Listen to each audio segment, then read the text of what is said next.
see what we can do.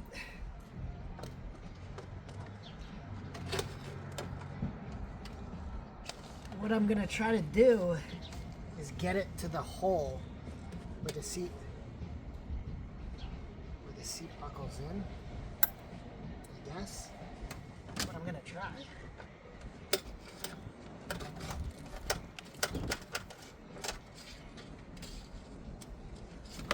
First, let's see, out here. So I know that it hits the end here, but that's probably not going to stay still, so we'll see. It did. And I feel it. So let's pull this back and let's see what we got. I don't feel it, but I'm pretty sure it's right there. Oh, that's actually a lot of space. I don't know if I'm going to be able to grab it. What if I get needle nose pliers?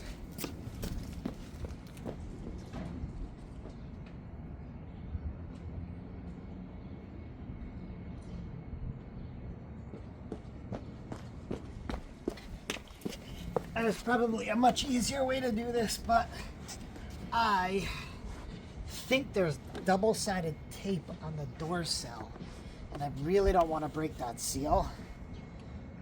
So I am not going to mess with that.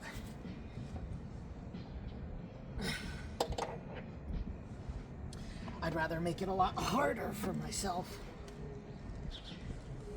Alright, so I see it. I see it right there. There's a little lip that it's getting stuck on. But if I pull it, there we go. Okay. We need to run 2 wires. Let me get my wires.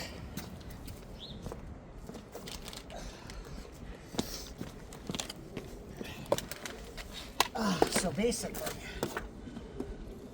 we need, there's 1, 2, 3.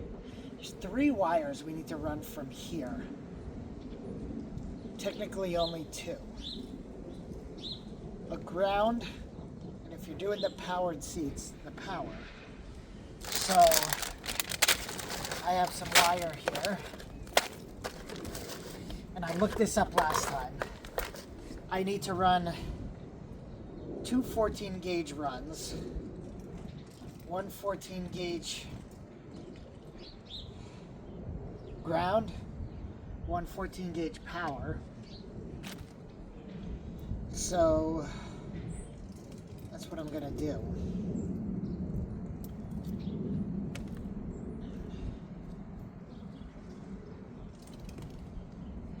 Now, I am not super great at this, so I'm gonna do 2 at one time. If you guys know of a better, easier way, feel free to enlighten me or the other wonderful people on the internet. I am just going to twist this up a few times. There's no real big obstructions here, like when you're running Romex through the house. So, to be honest, this should be good enough to hold itself together when I pull it. So,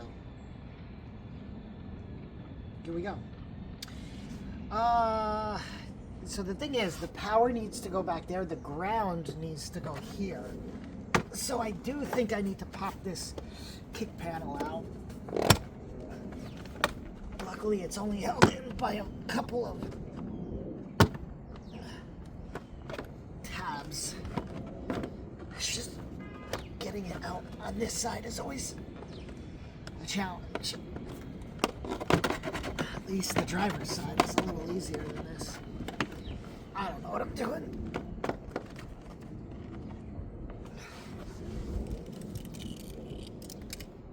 I just want you guys to be able to see the ground. And I just realized I don't think I bought the terminals for the ground, but just have to make do. All right, so you can't see it. I'll show you guys later. The ground is right here. I think there's actually 2 of them, but we only need to use the one. But anyway, actually, this makes it a lot easier because you can see what the carpet is. So we're just going to pull this right on through. And we're going to be smart and not let it get caught. Yeah, I probably didn't even need this, to be honest with you.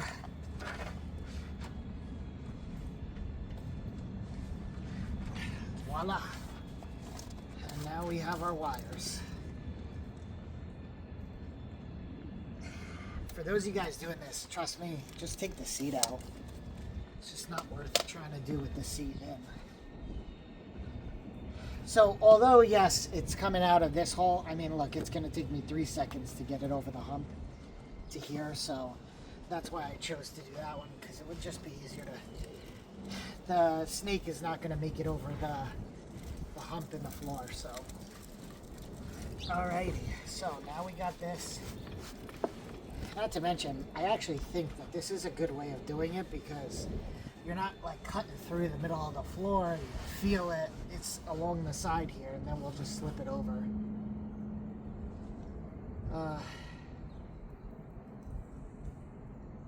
Okay. Well, that was actually relatively easy, so we'll be back in a few.